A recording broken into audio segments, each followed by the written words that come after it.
It's been a while since I've done a rambly rant discussion type of video, partially because the last few months of the year are usually when all the big game releases were coming out, so I didn't really have time to make one of these, but also because I couldn't really think of anything specific to talk about. I mean, sure, I had some ideas in my head, like a rant specifically dedicated to Reddit, but that means I would actually have to go back to Reddit, and I'm not sure that would be worth just pissing myself off for content. So, I'm in between projects at the moment. The video I'm working on right now may be the longest I ever make for the channel, and it's a video I promised I would do months ago. You'll probably be able to figure out what it is just based on that criteria. But today's video is actually vaguely related, because today we're going to talk about hype in video games, which, while is definitely not directly related to the demise of video games, it is a contributing factor to people denying the slow death of gaming. Now, I'm going to explain yet again what gaming is dying means, because constantly I get comments, stupid comments taking this literally. No, gaming is dying does not mean that there is an imminent crash. People have been talking about another gaming crash happening for probably 5 or 6 years at least. No, I don't think it's gonna happen, because the millions of normies who will buy up every AAA release are just not going to let gaming die. They're hopelessly addicted, but they don't have standards like the rest of us. The amount of backlash I've received over the past almost 2 years at this point, just criticizing games, not even saying they're bad a lot of times, but just saying they're not that good, tells you how hopelessly brainwashed or how comically low a lot of people's standards are. Now, I tell myself that these are Zoomers who don't know any better because they refuse to play old games. And honestly, I still believe that to be true, but every now and again, I'll get a comment that says, gaming has never been better. I wish I was joking. But yes, there are people out there that believe shiny graphics legitimately make a good game, when pretty much every other aspect of gaming has gotten worse. The gameplay is less fun, less innovative, cutscenes are shoved down our throat every 5 goddamn minutes, and people actually defend this. There's microtransactions and everything. And of course, there's political propaganda shoved down our throat. And the worst part of this is that many of these leftists don't even have the courage to defend said ideology. All they can do is gaslight you and deny that it's there by saying all games are political. Even if that was true, even if you could find some kind of political meaning behind Pong, it has always been about modern identity politics, or communism, or socialism, or whatever.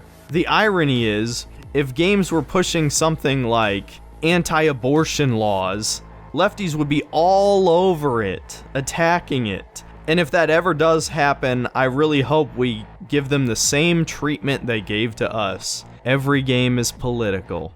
Since I've probably already gone on 1 or 2 tangents at this point, let's try to actually talk about the dangers of hype in video games. I think the easiest and most recent example is obviously Cyberpunk 2077. That might have been the most hyped game of all time, at least by pure number of people. If we're talking about fanboys willing to throw away everything, then I suppose Star Citizen would really take that crown, and it still hasn't released after, honestly, I don't even know how long it's been, like a decade since it was announced, and it's made over $100 million. And yeah, for many reasons that I will be going over in the near future, Cyberpunk was not what anybody wanted that game to be. It wasn't a good RPG, it wasn't a good GTA clone, it honestly wasn't even a good Witcher 3 derivative.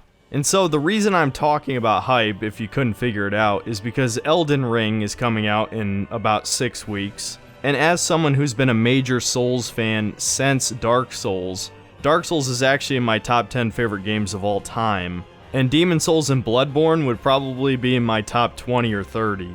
So despite this, I'm telling you, just don't get too excited. Don't do it. There's no reason to. How many times do you have to be let down before you learn your lesson that modern gaming sucks? I mean, 2021 was a perfect example of this. I reviewed over 2/3 of the major releases, And almost every one of them disappointed me, even when I had no expectations. I think Resident Evil Village was a perfect example of this. And I hate that I even have to explain this, but a comment that kept coming up is that old Resident Evil games blended action and horror. This is not true at all. Fixed camera angle shooting is not action.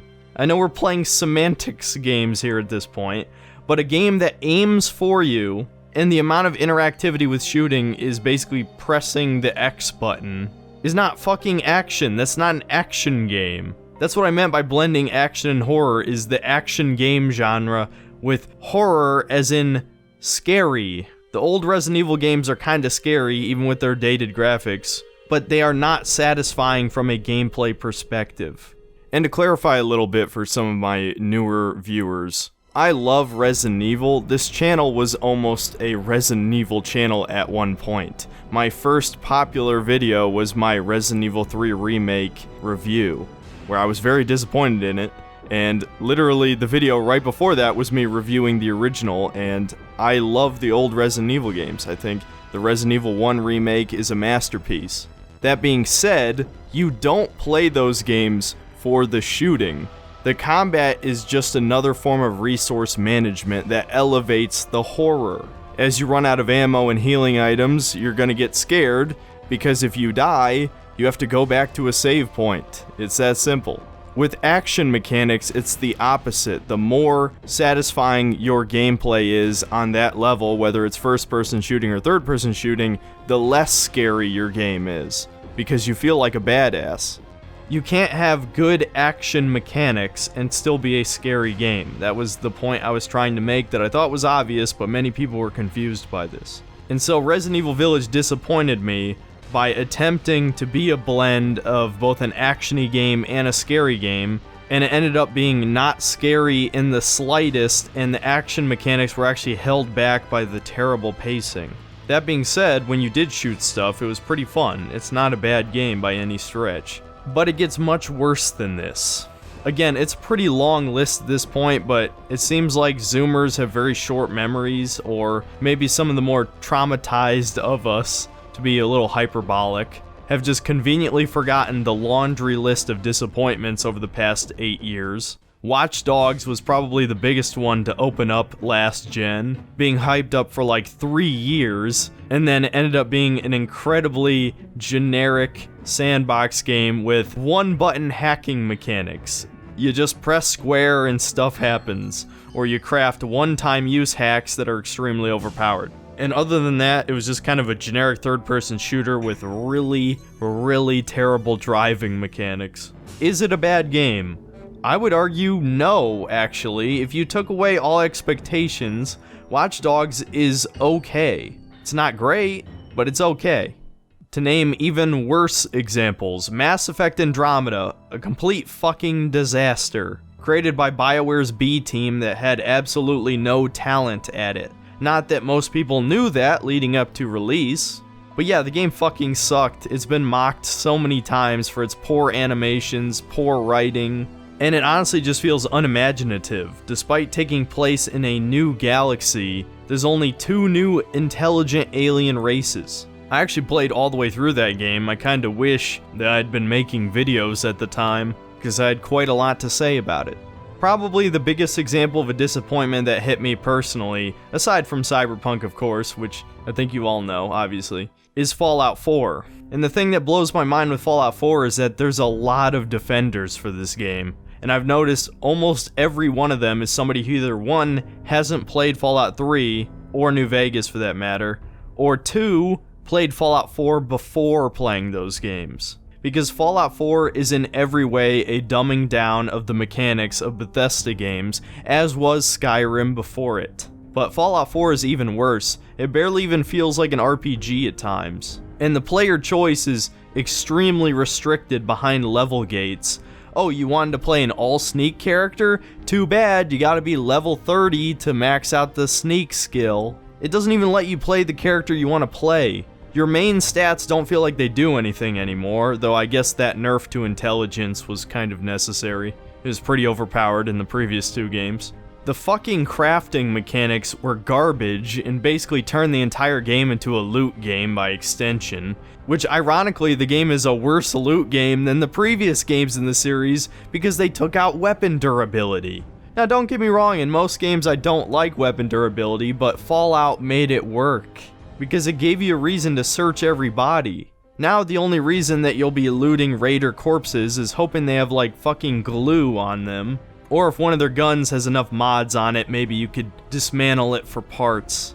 And yeah, the game just wasn't really an RPG. There's only like 2 quest hubs. The writing of the story was fucking abysmal. The Institute literally doesn't even explain its motivations to you. They just want to genocide all of the people on the surface for no reason. They don't even explain it. That's worse than the Enclave. And of course, despite being created by these essentially neo-Nazi scientists, the Gen 3 synths, we are told, are just human. Nope, not sleeper agents ready to turn on the rest of the humans at the snap of your fingers. No, they're basically just replicants from Blade Runner. And Bethesda did this just to make a slavery allegory. It's funny to see David Cage get made fun of for this, but Bethesda gets away with it, of course. It just doesn't make any goddamn sense at all. And the lack of interesting locations and quests, yeah, I mean, do I really need to go into it? Yet another fucking disappointment.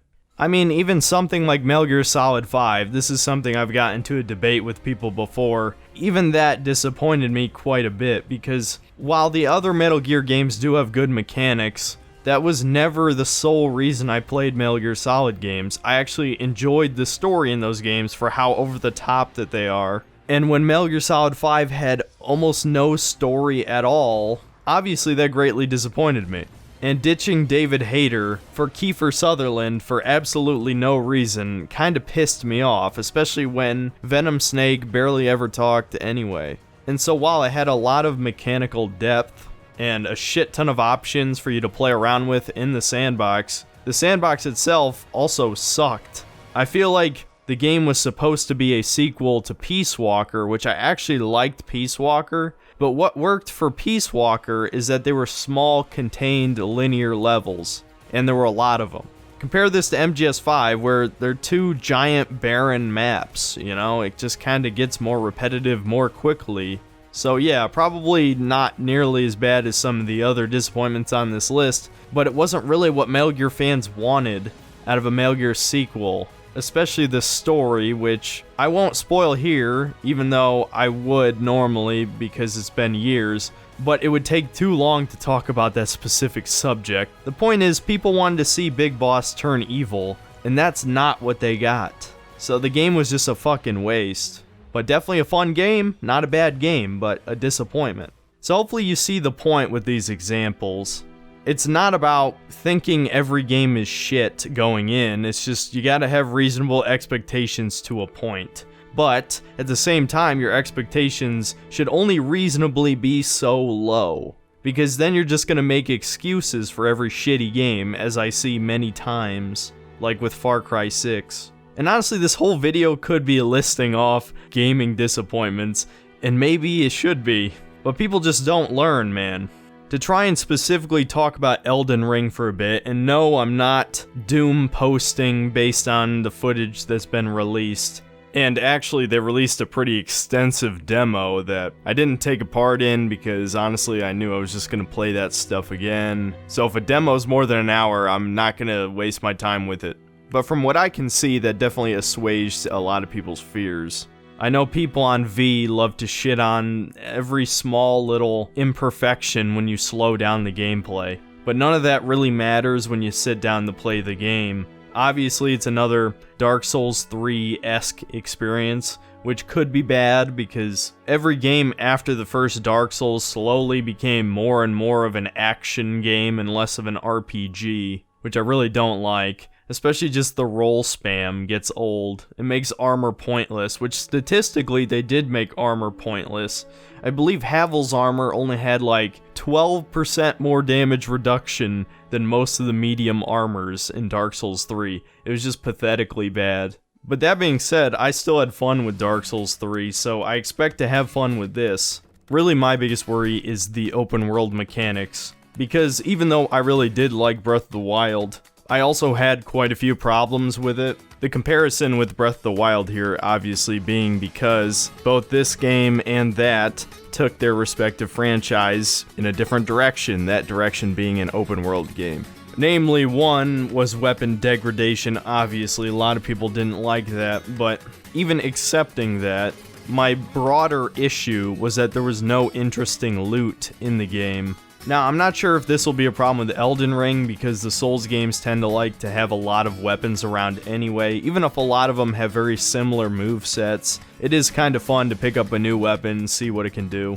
But honestly, what I'm just kind of worried about is that From Software just doesn't have any experience with this genre. My expectations are that it's going to have a shit ton of enemy variety for the genre, which would definitely put it head and shoulders above Breath of the Wild. Breath of the Wild only had like 8 enemy types for the entire game. I can't be the only one who noticed that. People always kind of praised its combat for just having weird physics interactions, and I don't really care about pushing a boulder onto some people. That's not really engaging to me. I want to fight a bunch of different enemies that have different moves, and that's something that all the Souls games excelled at. Even Demon Souls, given its sort of rough around the edges feel that the game just has in general, it still had over 50 enemy types across the game, and over a dozen bosses. So this is something that From Software has always excelled at, so that's probably a safe thing to be excited about, I guess, if you care about that type of thing. I am kind of worried that they're not really going to do quests. I mean, obviously the Souls games do have quest lines, usually resulting in said NPC dying at the end, as these games obviously have a very melancholy feel to them. But I don't know if that really works for an open world. So I don't know, I can't really say for certain if this will be good or bad. This is kind of turning into rambling at this point, but I just don't really know what to expect other than obviously a core gameplay experience like Dark Souls 3. I mean, obviously they did recycle a lot of animations, a lot of people pointed this out, which is completely fine by me, I'll be honest with you. That is not my prime concern for any game. Sure, it might feel slightly lazier, but there was a time where middleware games were awesome games. And while this is probably technically AAA given its budget size, that doesn't mean it's like fucking quadruple A, 200 million spent across the entire game or whatever. To be honest with you, this is one of the few times that I would say I don't know what it would take to make this game a masterpiece, because it's trying to do something different but also something very familiar to Souls, and I just hope it's not too familiar. One of my big problems playing a bunch of Souls games over the course of 10 years is that Miyazaki has kind of run out of his infamous traps to show us, you know? Whether that be a mimic chest, or ambush encounters, or environmental hazards. One of the appeals of Souls games is that there's a lot more ways it can kill you than simply an enemy hitting you. And the problem is, it just feels like I've seen it all at this point. And I think, unfortunately, on some level, it's basically going to be impossible to recreate that first feeling I had playing Dark Souls. You have to realize that at the time of its release in 2011, games were becoming more and more easy over time, where people started joking, and nowadays it's actually the truth, that hard mode is the new normal mode.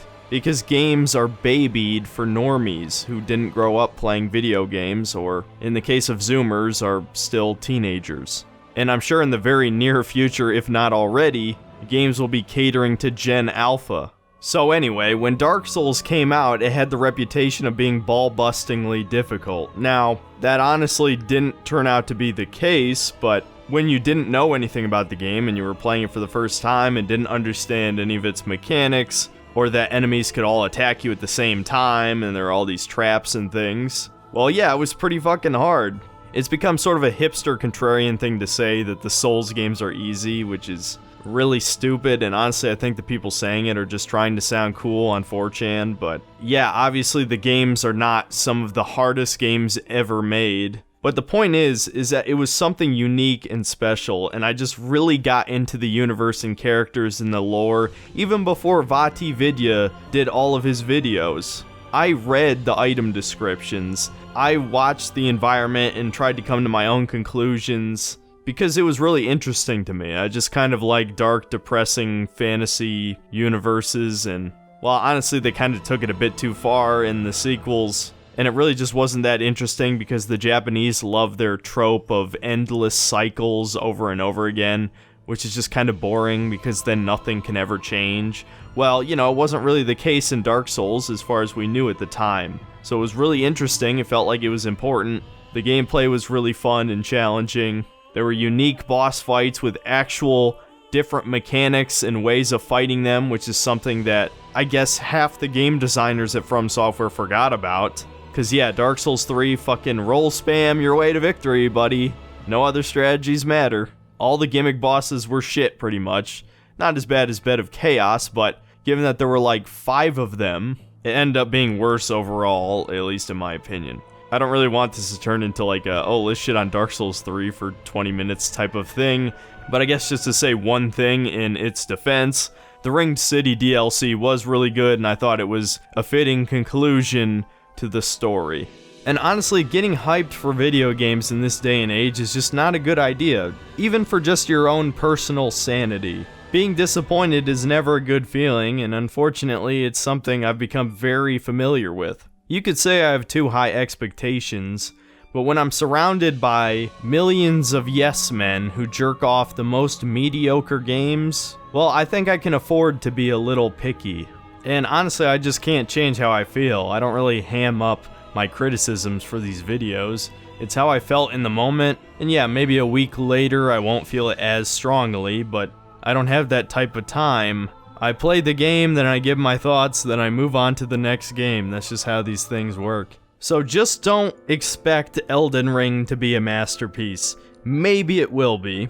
In fact, there's actually a pretty good chance I'd say it's Game of the Year this year. But that does not mean by any stretch that it will be a masterpiece. And I don't expect to see a lot of new things that I haven't already seen in the other like 5 Souls games.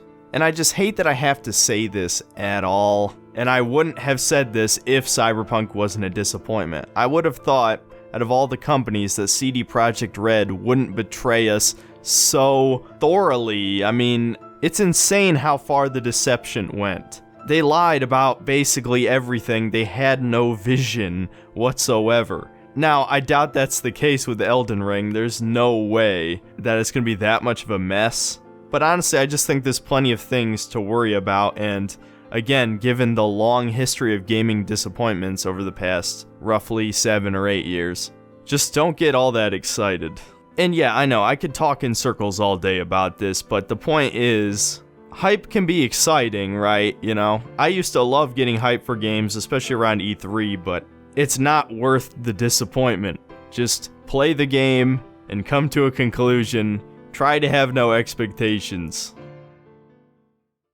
Hey guys, thanks for watching. I had to make some content for this week because, you know, algorithm and all that. So I don't know, are you guys hyped? Are you Souls fans? Well, I know some of you are. I've actually talked to some of you about Dark Souls 3 specifically. You know who you are. But yeah, as I alluded to in this video twice, I am making Cyberpunk 1 year later. Yeah, I talked about this a few months ago, and I have decided that yes, I'm going to make that video, even though it's been very painful to play Cyberpunk again. I've already put in like another 40 hours. But yeah, I'm making good progress on that. Hopefully it's done by the end of next week, but I don't know. We'll see. And I have decided I think I'm going to review Dying Light 2. I'm actually glad it was delayed, because there wouldn't have been time to review it in December. So, that's it. See you next time, guys.